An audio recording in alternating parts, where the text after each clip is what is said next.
வந்து பொங்கல் லீவ்னால அயலான் படத்துக்கு போகிறோம். வாங்க போகலாம். நாங்கள் வந்து படம் பார்த்துட்டு எப்படி இருக்குன்னு வந்து சொல்கிறோம்.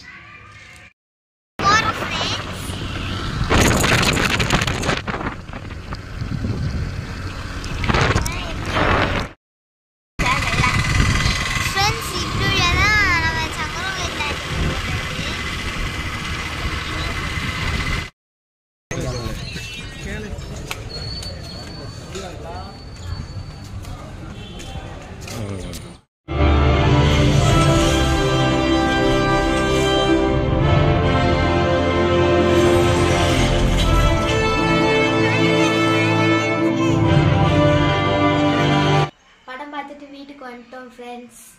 படம் ரொம்ப நல்லா இருந்தது. அதில் வர ஏலியன் சூப்பராக இருந்தது. நாங்கள் ரொம்ப ரொம்ப என்ஜாய் பண்ணோம். நீங்களும் அந்த படத்தை பார்த்துட்டு சொல்லுங்கள் ஃப்ரெண்ட்ஸ். அடுத்த வீடியோவில் பார்க்கலாம். பாய்.